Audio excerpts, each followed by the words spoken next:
There's a specific set of behaviors worth distinguishing carefully from everything we've traced throughout previous conversations about narcissistic crisis, because defeat here needs precise definition before we can accurately identify what actually signals it. This isn't about winning an argument, producing a dramatic reaction, or even achieving the genuine breakdown we've examined extensively throughout this series. Defeat, in the specific sense worth examining today, means something narrower and considerably more significant. The moment his entire operational strategy toward you specifically has genuinely, permanently failed, and some part of his psychology has registered this failure as final rather than temporary. Today, we're tracing four specific signs that reveal this genuine defeat, distinguished carefully from the many false signals that merely resemble it. Sign 1. Complete cessation of testing, not simply reduced frequency. Remember everything we've traced throughout this series about proximity testing, the casual contact designed to check whether the door remains open. Genuine defeat produces something distinct from simply less frequent testing. It produces its complete absence, sustained over considerable time, without any accompanying dramatic announcement or visible struggle. This distinction matters because reduced testing frequency can occur for many reasons: temporary distraction, a new relationship providing partial substitution, simple busyness. Complete cessation, sustained genuinely and consistently, indicates something more specific. His psychology has stopped registering you as a viable target for renewed engagement at all, which represents considerably more significant a shift than simply testing less often while still occasionally checking whether circumstances have changed. Sign 2. Your name disappears from his narrative entirely, rather than appearing in either idealized or villainized form. Remember what we discussed extensively throughout our conversation about disturbing signs that a narcissist wants to erase you. That erasure represented active narrative management, still fundamentally organized around you, even through the specific mechanism of denial and diminishment. Genuine defeat produces something different and considerably more complete. You simply stop appearing in his conversation at all, neither as villain requiring active narrative correction, nor as idealized loss requiring occasional wistful reference. This absence of any narrative reference, sustained over time, indicates something distinct from active erasure, which still requires ongoing psychological energy directed toward managing your continued relevance. Genuine defeat means you've stopped requiring that management altogether, because his psychology has genuinely filed the entire situation as closed rather than as an ongoing narrative requiring continued active construction. Sign 3. He demonstrates measurably different behavior in subsequent relationships, specifically avoiding whatever pattern eventually proved resistant in you. This connects to something we traced extensively in our conversation about the moment he realizes you weren't the easy target he initially believed. Genuine defeat, distinct from simple loss, often produces lasting behavioral change, extending into future relationships. Increased caution around partners who display even subtle signals resembling whatever eventually, unexpectedly proved resistant in you. Sometimes visible avoidance of specific dynamics or specific types of people that previously wouldn't have triggered this hesitation. This represents something considerably more significant than ordinary relationship adjustment. It indicates that whatever happened between you genuinely, permanently altered his operational calculations moving forward, evidence that his psychology registered something requiring lasting adaptation rather than simply temporary disappointment. Sign 4. Any attempted contact, if it occurs at all, arrives without any of his usual tactical structure. No escalation pattern, no testing sequence, simply isolated, uncharacteristically direct communication. Remember everything we've traced throughout this series about the typical escalation pattern following narcissistic loss: proximity testing, manufactured vulnerability, performed thriving, eventual anger. Genuine defeat sometimes produces a final distinct communication that breaks entirely from this familiar sequence, something uncharacteristically direct, uncharacteristically brief, lacking the manipulative structure that's characterized every previous attempt at contact throughout the relationship. This represents something worth understanding carefully, because it can initially seem like genuine vulnerability finally emerging, when it more often indicates something different: the specific quality of communication that occurs once someone has genuinely internally conceded that their usual strategy has permanently failed, without the energy or motivation remaining to continue performing the tactical structure that previously organized every attempt at renewed contact. Let's examine these four signs more carefully, because understanding what distinguishes genuine defeat from behaviors that merely resemble it matters considerably more than simply recognizing the surface pattern, especially since several of these signs can be misread in ways that produce false hope or false conclusions. Here's what's crucial to understand about sign 1: complete cessation of testing, because it's often the sign most likely to be misinterpreted. Remember what we traced extensively throughout our conversation about narcissistic obsession during no contact: the way testing sometimes pauses temporarily before resuming with renewed intensity, particularly if a new source of supply has provided temporary distraction before eventually proving insufficient. This means observing an absence of testing for weeks doesn't automatically indicate genuine, permanent defeat. The distinguishing factor is duration, combined with what happens during significant life events that would ordinarily trigger renewed contact: anniversaries, holidays, moments when mutual connections might naturally provide opportunities for reconnection. Genuine defeat means these opportunities pass without any renewed attempt, sustained across enough of these natural triggering moments that coincidence becomes an increasingly implausible explanation for the continued silence. Here's what's worth understanding about sign 2: the complete disappearance from his narrative, because distinguishing this from simple avoidance of the topic requires understanding something specific about how narcissistic psychology typically processes unresolved material. Remember what we traced throughout our conversation about what actually happens in a narcissist's mind after the discard: the selective memory intrusion, the retroactive recalculation that continues occurring even when it's not externally visible. Genuine defeat, distinct from simply having moved the topic underground, typically produces observable changes in related behavior as well. He stops mentioning topics adjacent to the relationship, stops making the subtle comparisons to new partners that indicate ongoing internal reference, stops displaying the specific defensive reactions that occur when someone else happens to mention your name in his presence. This broader pattern of genuine disengagement, rather than simply not initiating the topic himself, indicates something more complete than active suppression of an ongoing internal preoccupation. Here's what's worth understanding about sign 3: the lasting behavioral change in subsequent relationships, because this sign often takes considerably longer to become observable than the others, and requires access to information about his ongoing life that you may not actually have. This sign matters most for people who maintain some peripheral awareness of his life through mutual connections, rather than functioning as something you can typically verify through your own direct observation if you've achieved genuine, complete distance. Understanding this sign matters primarily for its explanatory value if you do eventually learn, through whatever indirect channel, that he's displaying uncharacteristic caution or genuine change in a subsequent relationship. This information can serve as confirmation of everything we've traced throughout this series, without requiring you to actively seek out or monitor for this specific evidence. Here's what's crucial to understand about sign 4: the uncharacteristically direct final communication, because this sign carries the greatest risk of misinterpretation and therefore deserves the most careful examination. Remember everything we've traced throughout this entire series about the difference between genuine vulnerability and performed vulnerability designed to produce a specific reaction.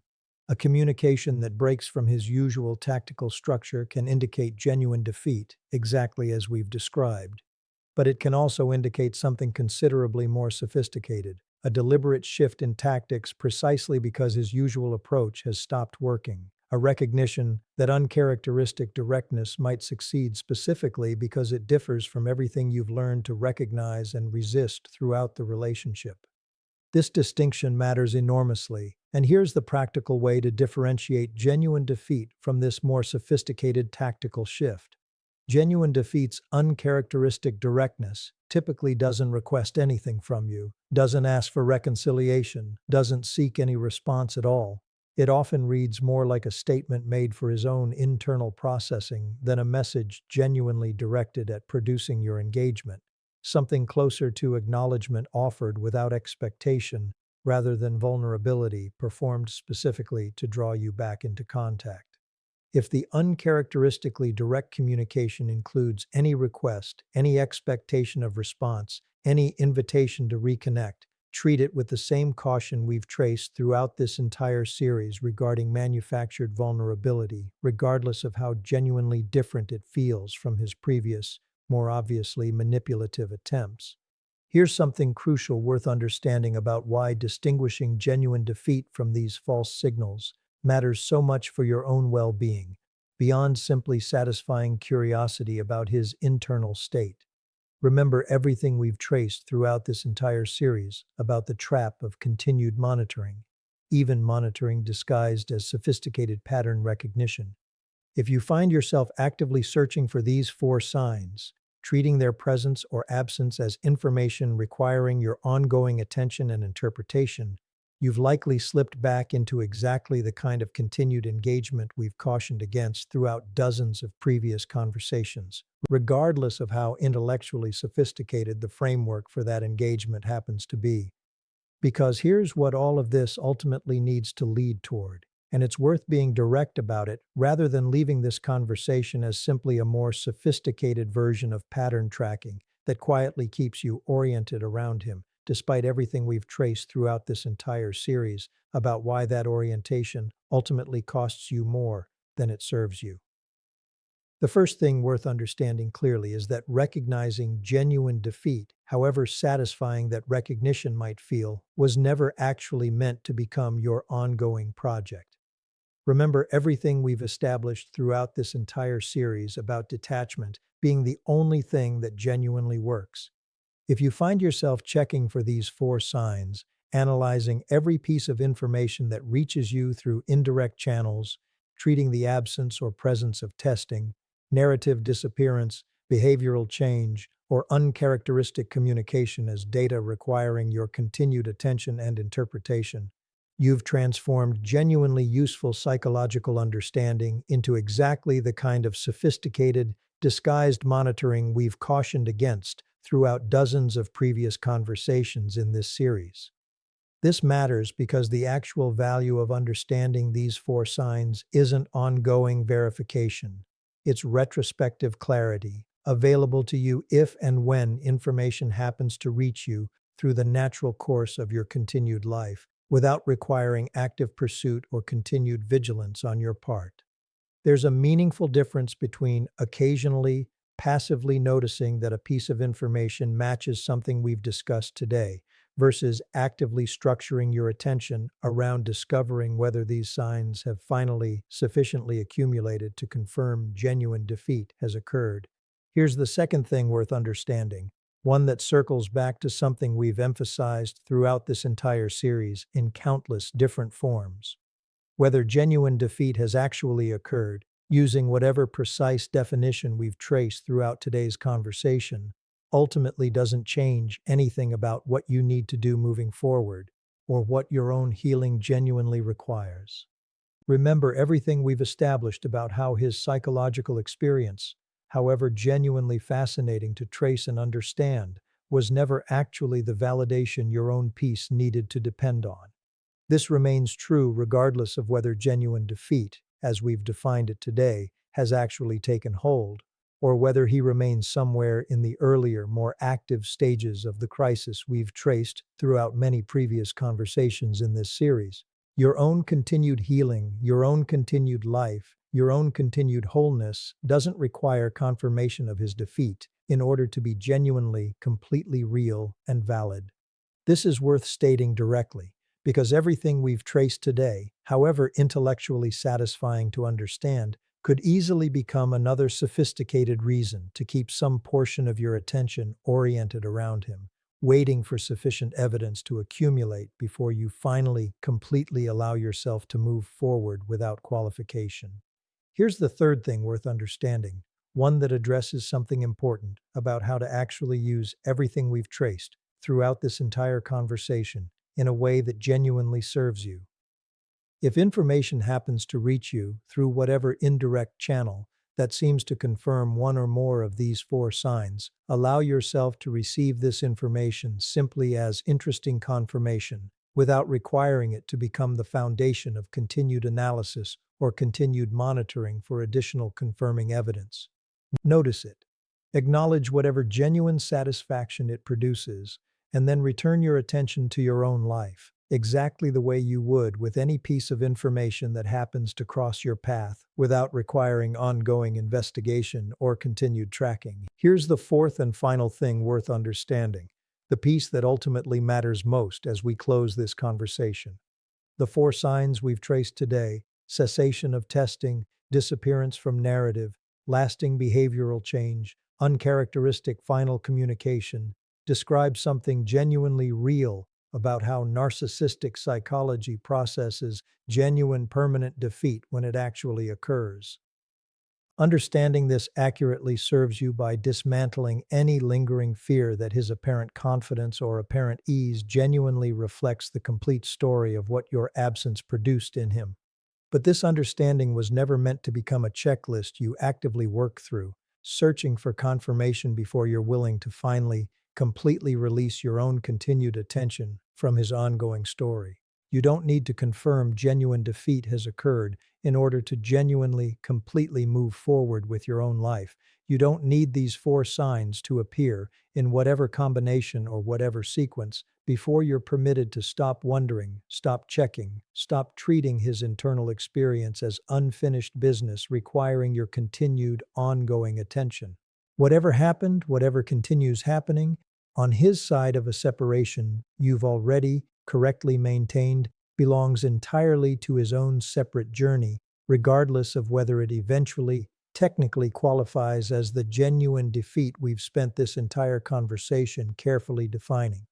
Your own life, filled with your own genuine priorities, your own genuine relationships, your own genuine pursuits, was always the actual victory this entire series has been building you toward, not confirmation of what happened to him. Simply, completely, finally, your own continued life, unburdened by needing to know how his story ultimately resolves. Simply, completely, finally, your own continued life, unburdened by needing to know how his story ultimately resolves. There's something worth adding here about a specific tension many people experience once they've absorbed everything we've traced throughout this entire conversation. The discomfort of wanting to genuinely release the need for confirmation, while simultaneously recognizing that genuine curiosity about these four signs remains, at least occasionally, completely human. This tension deserves direct acknowledgement rather than being smoothed over as though it shouldn't exist at all. You can genuinely understand everything we've discussed today, genuinely commit to not actively monitoring for these signs, and still, occasionally, in a quiet moment, wonder whether his silence has genuinely settled into the kind we've described, or whether it's simply the temporary lull before another cycle begins. This occasional wondering isn't evidence that your healing has failed or that you haven't genuinely absorbed everything this series has traced throughout its many conversations. It's evidence that you're human, that the relationship was genuinely significant to your life for however long it lasted, and that complete, permanent absence of any curiosity about someone who once occupied considerable space in your daily existence isn't actually a realistic standard to hold yourself to, regardless of how much genuine healing you've accomplished. What matters, as we've emphasized throughout this entire series, isn't the complete absence of this curiosity, but whether it remains occasional and passing, or whether it expands into active, ongoing investigation that reorganizes your actual daily attention around answering it.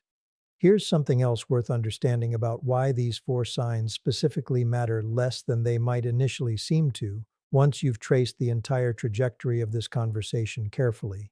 Even genuine, complete defeat, exactly as we've defined it today, doesn't actually guarantee anything meaningful about his eventual growth or eventual capacity for healthier relationships moving forward.